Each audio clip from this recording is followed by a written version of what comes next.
Okay guys, welcome back to my YouTube channel. Again, this is your host, Santos Capilan Jr. Always wishing you a good day. Hello! Now, guys, this will be the part 2 of my Y Delta motor control. Okay, in the previous tutorial, I have shown you the components of a Y Delta control. Okay, so in this tutorial, we have 3 parts. First, familiarization with the components. Okay, so what are the components that you are going to use for a Y Delta control, like magnetic contactor, then our overload protection, our circuit breakers, and so on. Okay, now guys, the scope of this part 2 is to explain the power diagram. Okay, so I have here my power diagram. So power diagram, as you can see, I have here a 3-phase power source, line 1, line 2, line 3. Now, power source, it depends. Let's say in Qatar, our 3-phase there is 415, okay? Now, here in the Philippines, I will be using a 3-phase 220, okay? Now, as you can see, what I'm showing you here is how you are going to provide power in this motor. Now, the motor is 6 leads. U1, B1, W1, and U2, B2, W2, okay? So, what are the components? Now we have the MCCB. This is the molded case circuit breaker. Okay, we can call this also our main breakers. Okay, now the purpose of this is to isolate the connected motor to the power source. Okay, now what I have here is 3 contactors. There are 3 contactors here, magnetic contactors.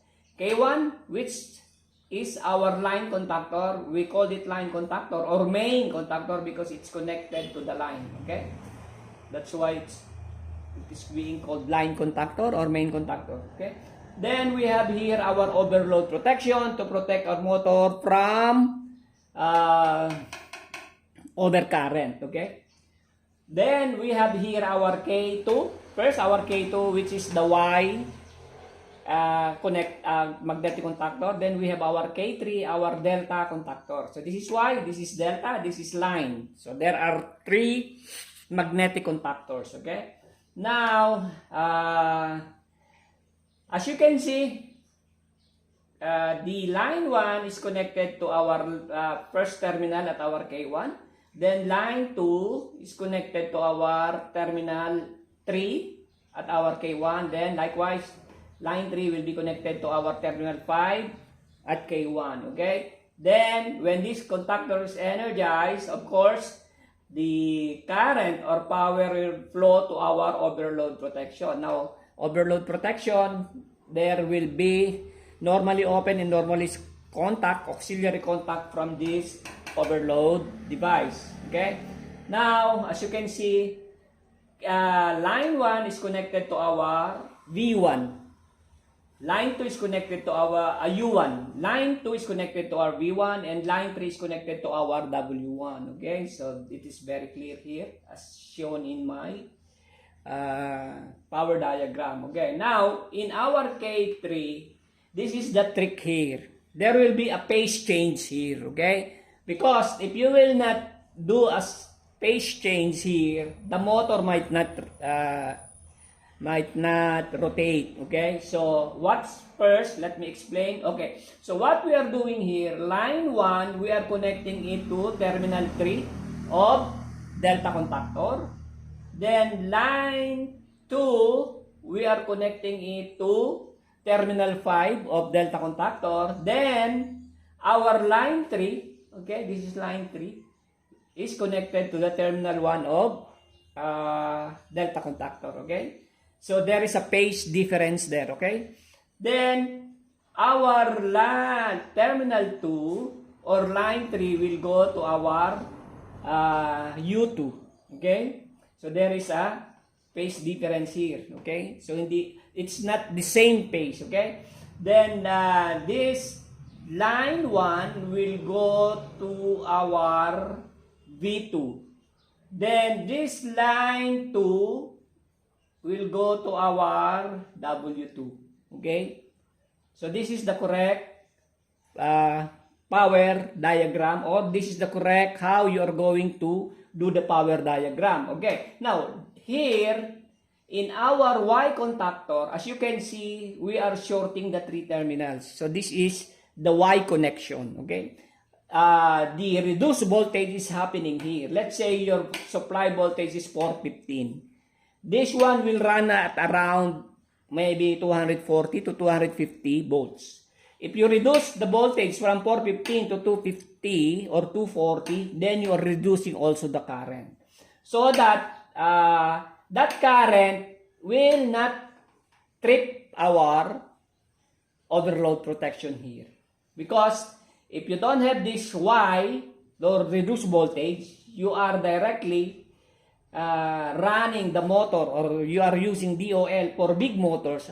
Again, let me reiterate, we are using Y delta for big motors, maybe from 8 kilowatt and above. Okay? So meaning if the motor is big, it's driving a big load. Okay? So you cannot directly run it on high speed because it might damage the motor, the mechanical parts, and it will create a very high inrush current that will trip this, and maybe it will trip also our main circuit breaker here. Okay, so reduced voltage is happening here. So as you can see, all you need to do is jump or make a connection here. Okay, this is the Y. Then this terminal 2 is connected to our what is this? U2. Then this one is connected to our V2. Then this terminal 6 is connected to our W2. Okay? So meaning, when it's running at several seconds, maybe up to 5 seconds, okay?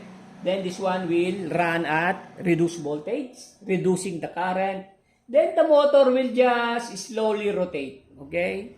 So we will just slowly rotate. Okay, so when the delta kicks in, then this one will be de-energized based on our control. Then the motor is already, there's no problem if the motor will suddenly run at full speed because it is already rotating slowly. So we will not be able to produce a very high current when delta is energized because we already rotate the motor slowly. Okay, so you can put it in a high speed. Okay, so this will be our Y delta power diagram.